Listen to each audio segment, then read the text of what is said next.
Hello, I'm Greg Hunter. Thank you for joining us today on USAWatchdog.com. Today, James Howard Kunstler. He's a journalist, been around since the 70s, since the days of Rolling Stone magazine. Since then, thousands of articles and, I don't know, more than a dozen books, I think. James Howard Kunstler, thank you for joining us today on USAWatchdog.com. A pleasure to be there. Well, one of the things you've done is written books about the future, and so I like your take on the future because you take a look at what you have today, almost like Gerald Celente-esque, and then you project it into the future. Big election, Obama, Romney. What do you see coming down the pipe the next 4 years, the next 8 years, 10 years? Well, I see leadership in a very difficult position. I don't really. We really didn't talk about any of the structural problems that we have, and during the campaign, and we have no clue as to how Mr. Obama is going to address things like the fiasco in banking and the fiscal problems that we have, and the reality of the energy situation, which that they seem to have both bought into the propaganda from the oil industry that we have 100 years of shale gas, which I don't think is true, or that the Bakken and Eagle Ford shale oil deposits are going to save happy motoring and suburbia. So I really don't see how they're leading. Well, that was one of the things Obama said. He wants to be independent, but he wants to also energy independent. I don't know how he's going to manage that. I'll say that. Yes, and neither one of them is attacking the banking problem. I mean, they're talking about the fiscal cliff and spending cuts, and they call it revenue, but it's confiscation. But nobody said a word. I mean, listen, they've been doing this at least for the banks, $40 billion a month, buying the mistakes of bankers over at the Fed and then twisting the $45 billion a month, $85 billion a month. If you want to save some money, let's cut off the bankers. How about let's save you $40 billion a month? Well, it seems to me that the banking system has been kept going really on accounting fraud ever since the crash of 2008. And, what we're having is a really epochal divergence between reality and truth. And unfortunately, reality and truth have to be very close. They have a very close kinship relationship. And when you divorce them from each other, you start to get a society that's in trouble. And the larger problem will be the loss of legitimacy of all of our institutions when it's discovered that we're not telling the truth about what we're doing. You're talking the accounting. I like to say that I'm allergic to conspiracy theories. I don't think this is really a malevolent conspiracy. I think it's really more a matter of you've got a government, or at least an executive branch of the government, that's more or less hostage to a terrible financial situation and to the banks that are at the bottom of it. And they're kind of holding leadership hostage in an attempt to desperately keep our economic system going at all costs. It's a set of complex systems that are interdependent and whose instabilities are going to reinforce each other.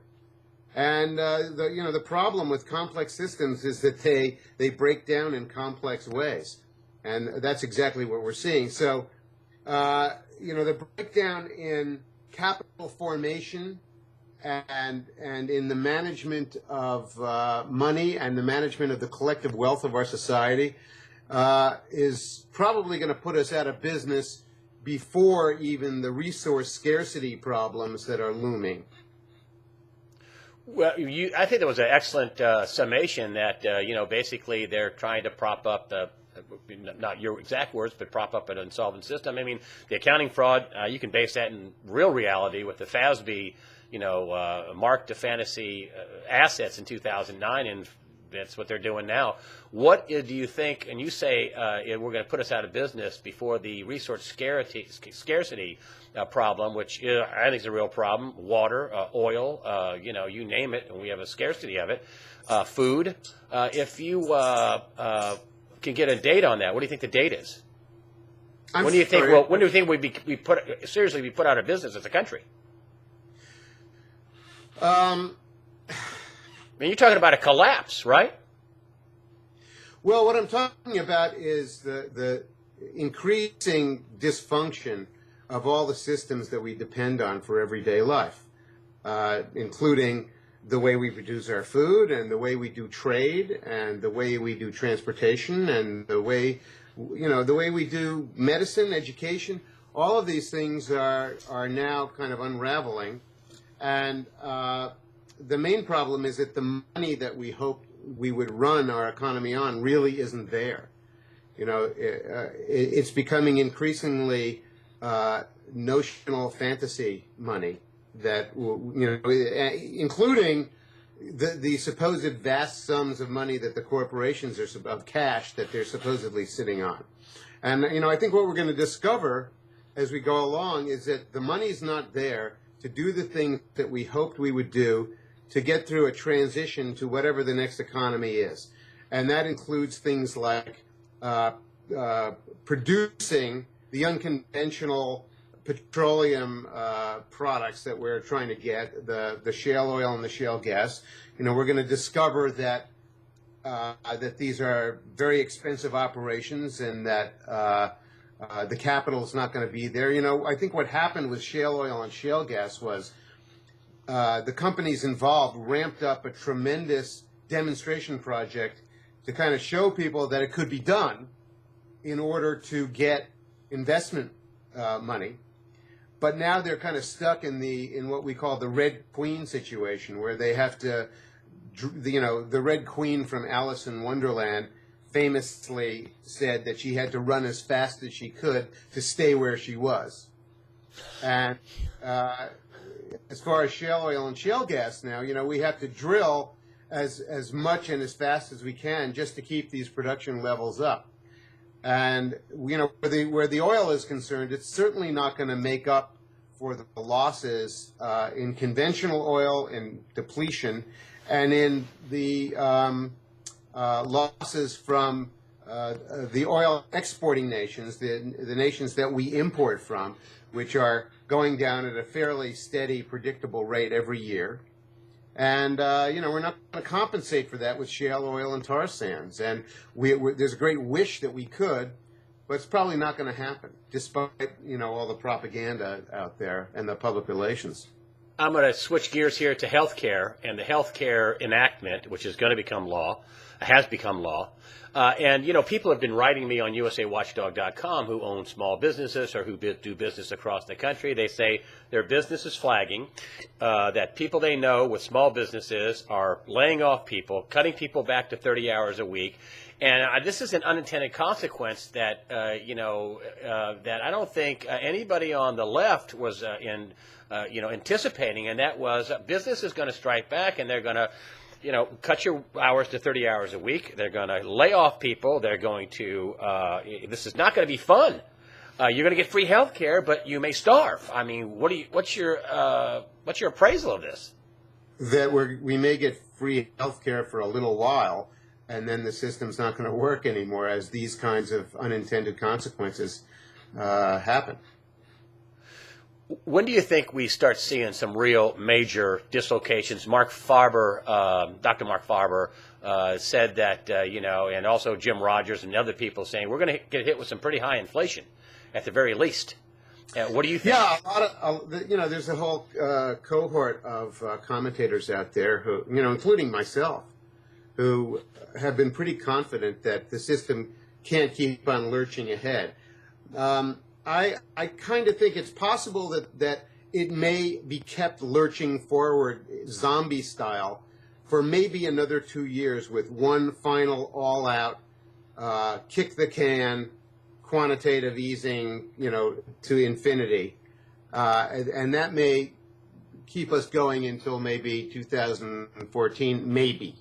But at the same time, there's a lot of deterioration on the margins of things, at the edges, and I don't know how much our systems can really withstand of that kind of marginal deterioration before you start to get serious political problems. With, for example, and this is kind of maybe a bizarre example, but all the talk about how we're going to keep on running the motoring system, it has all been about what kind of fuel you put in the vehicle. Is it going to be gasoline at $4 a gallon? Or are we going to have electric cars? Or are we going to get some kind of petroleum derivative from algae? Some kind of miracle fuel? But, it's not really going to be about fuel so much. Well, it will be, but it's going to be as much about capital scarcity. Because Americans are used to buying cars on installment loans. And if the capital's not there for them to get the loans, or if if very, very few Americans qualify for car loans, we're just not going to run the motoring system the way we're used to doing it. And, in a very short time, there won't be any more good used cars on the secondary market. And, you'll have a nation increasingly full of people trying to run beaters. And, it's pretty soon that string will run out. So that's where the action is happening on the margins. By the same token, there's also a problem with the capital scarcity manifesting itself in municipal, state, and federal insolvency, and the inability, especially of municipalities and counties, to keep on maintaining the very elaborate roadway systems that we have. And so, those are two ways that one normal feature of American life may fail, that, have to do with capital scarcities. Well, that 2-year window you're talking about, a lot of people, including John Williams and many other people, Martin Armstrong, the great economist, are all talking. You're in some pretty good company about this 2-year time frame, and it could be earlier if we have a dollar route. Let's close up by just plugging your book a little bit. It's Too Much Magic. Can you hold it up for us? Yep, here it is. And I think you kind of touched on some of these issues. It's the wishful thinking about technology is going to save us, and I think you just basically told us it ain't. Yeah, we're putting all of our national, spiritual, economic energy into this idea that there's some kind of goodie bag from Santa Claus of rescue remedies that are going to allow us to keep on running Walmart and Walt Disney World. And meanwhile, we're not doing the things that we actually could do that would allow us to keep on being civilized. Things like concentrating, putting our effort into projects like walkable communities, projects like repairing the conventional American railroad system, which we're going to need desperately because the airline industry is going to collapse, as well as the happy motoring paradigm.